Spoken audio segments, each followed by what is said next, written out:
everybody. Well, my phone says I only have 17 minutes to video in, so I'll have to fix that here in a minute.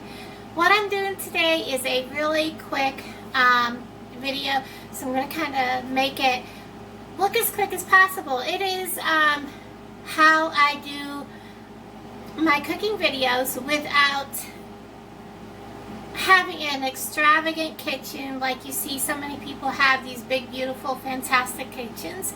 I have a little bitty apartment, but and I didn't start out with using very pretty dishes or nothing, but Dollar Tree has some amazing dishes. You can mix, match, pick up a couple here and there, and so I've kind of built myself up to what I have. So while I go along today, I'm going to talk to you a little bit about what I do when I'm making a cookie video. And I don't have much counter space.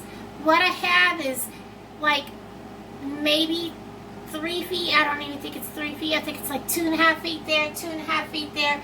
My other 2 counter spaces, which is about the same, one of them is covered with where I put my dishes when I wash them, and the other part is my microwave. So I don't have much space. And then my cooktop and my oven. So I don't have a whole lot of room. So while I'm going to show you how I do my cooking videos, I'm going to also show you how I make my meatloaf. And I'll tell you what, boy, I thought this was going to be an inexpensive meal. I know it's going to be backwards for you, but $5.53 for 1.25 pounds of the cheapest hamburger available. No joke. I do not add fillers. You can do whatever you want. I don't.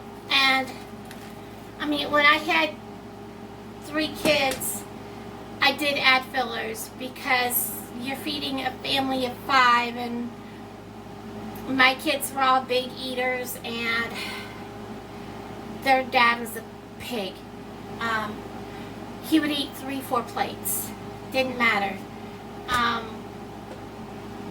But anyways, so all I do is I put my hamburger in my bowl. I've already cut up my stuff ahead of time. As you can see, I try to have things prepared. Like over here, I have my onions already chopped.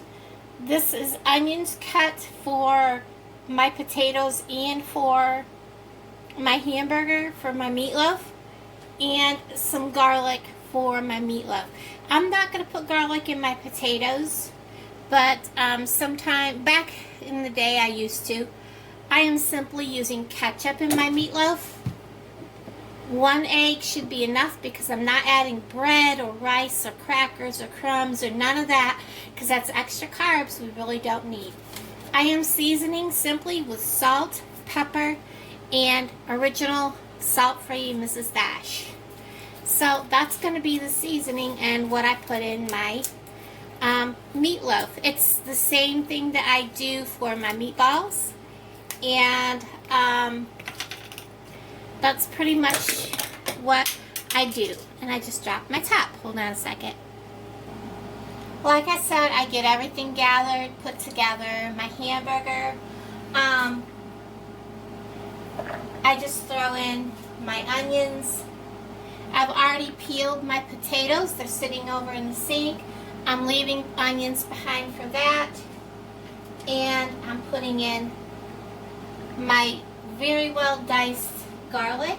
Normally I use pre-diced garlic, but because mine was bad, because I hardly ever use garlic, I had to skip out on that and just go ahead and use my garlic I have. Season however you want. I think that's plenty. Some salt and plenty of pepper. And then you don't need a lot of ketchup. I used to buy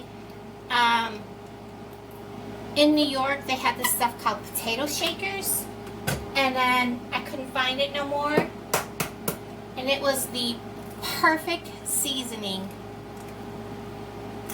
for meatloaf meatballs, and that was my secret. And then we're just going to go ahead with clean hands, obviously. Give this all a good old-fashioned mix-up. 1 egg when you're not using crumbs and things is plenty for anywhere from a pound to a pound and a half to 2 pounds. If you're using less than a pound and you're making just a small one, I would whip up the egg, beat it, and then just not add all of the egg.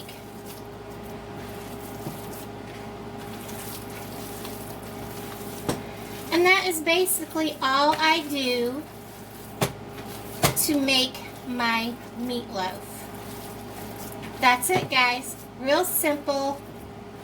And then I take my baking dish. I put it in here kind of in a log shape. It does not have to fit the pan. You do want to make sure it is like formed and nothing is like hanging out, so it's uniform. And then, hold on, let me wipe my hands. And this is my favorite part. It has got to have ketchup on top.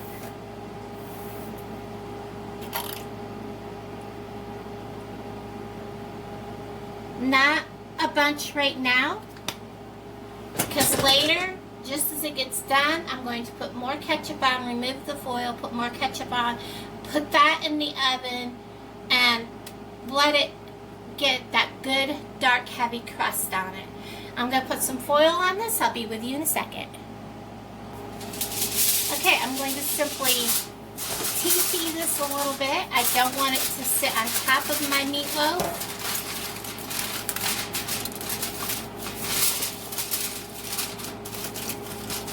My oven's been kind of preheating because every time I use a baking dish or something, or a cookie sheet, or even one of my big metal pan that I do my canning in, I always put it in a hot oven and let it dry that way so it doesn't rust. And I'm going to put this in here at 400 degrees for about half an hour and then check it. And then it should take about 45 minutes. And then I'm also going to wait a little bit, probably about when that is almost done, like it has about 20 minutes left, I will start boiling my mashed potatoes. And I'll bring you back when I start that. Okay, so I have the meatloaf about done. It's been about half an hour. I turned it down to about 350 and put the extra ketchup on top. And I just started my potatoes in water.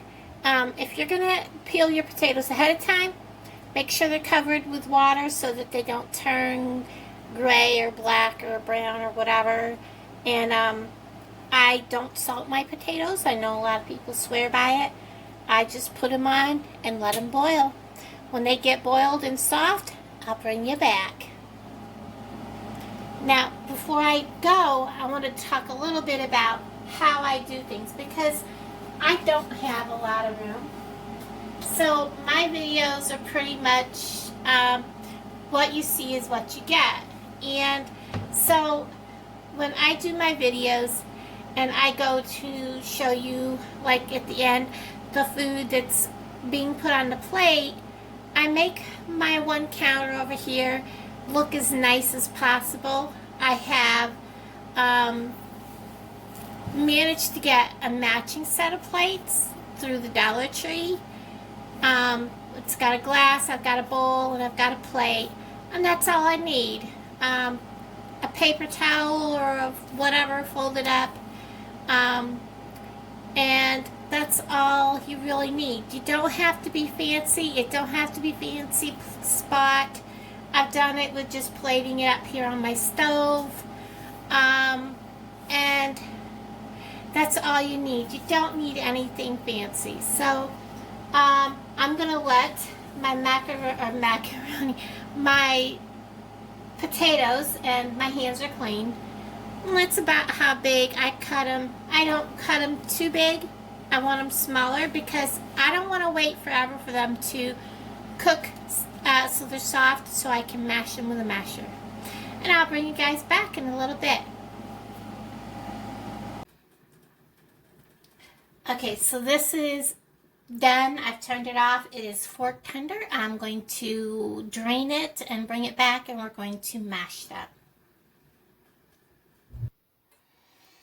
Okay, I've got my potatoes, good old-fashioned potato masher. Got some Bluebonnet margarine just because that's what I prefer to use. And I'm just going to put a bunch in there. Don't have to be a lot. And you've got to have some milk. Normally I would have left my milk out, but I forgot to. And just kind of start mashing it all in together.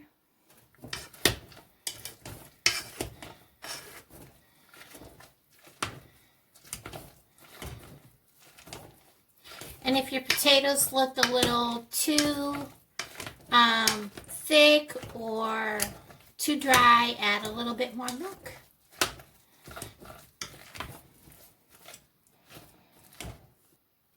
Now, if this was for more than just me, I would probably whip them a little better, but it's just me. You can also take your fork and whip it. And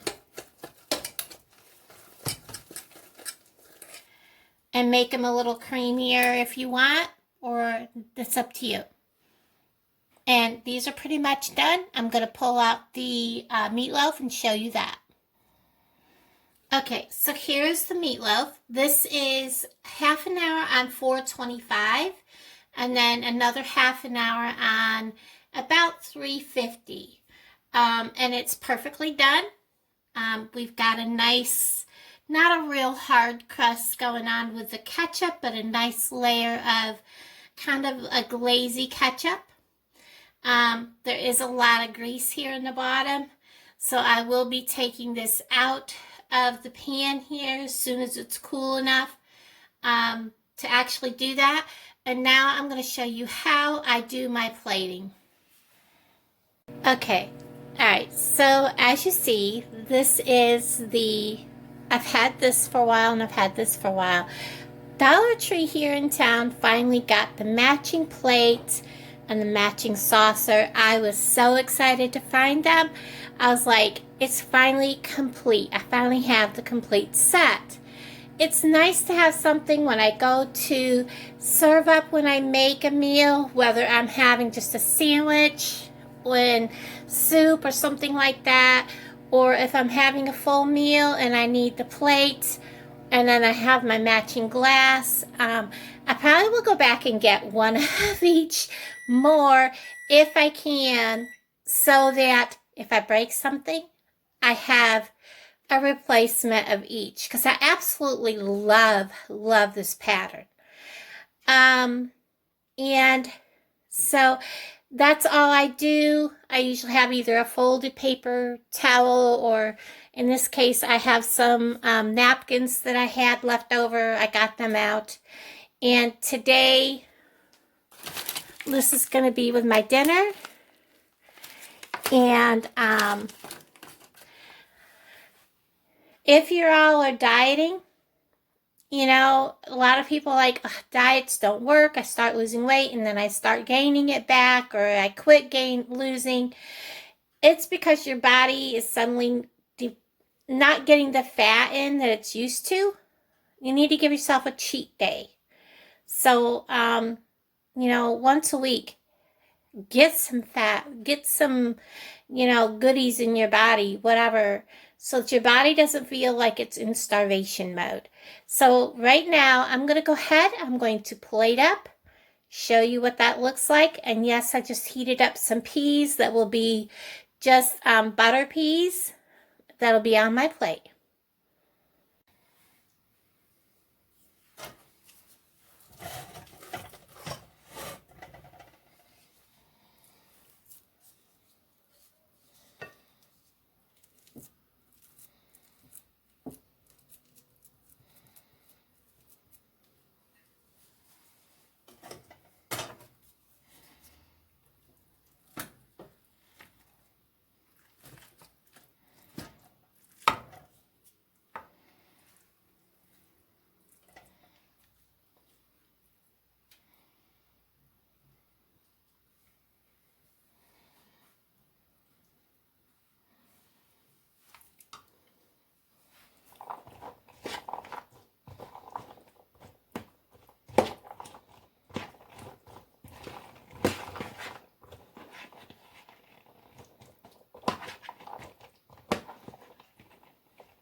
So there's my meal.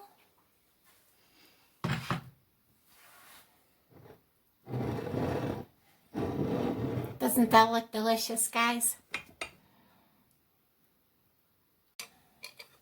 So I know my hair is a hot mess. So I'm going to take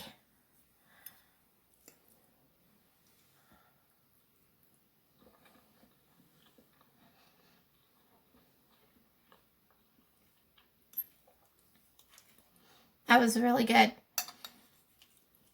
When I was mashing the potatoes, I was like, something's in my potatoes. I forgot to put onions in them.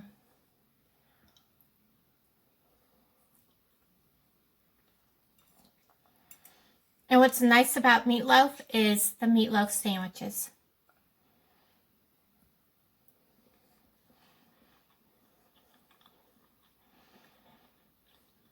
I've never had this brand of peas before. They're kind of hard. But they're all right.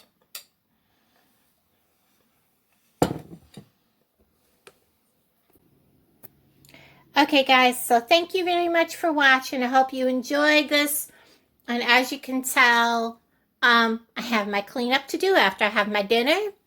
And you don't have to have a big fancy kitchen in order to make a cooking video. You have something you'd like to share? Go ahead and share. Everybody, thank you for watching. Take care. Bye-bye.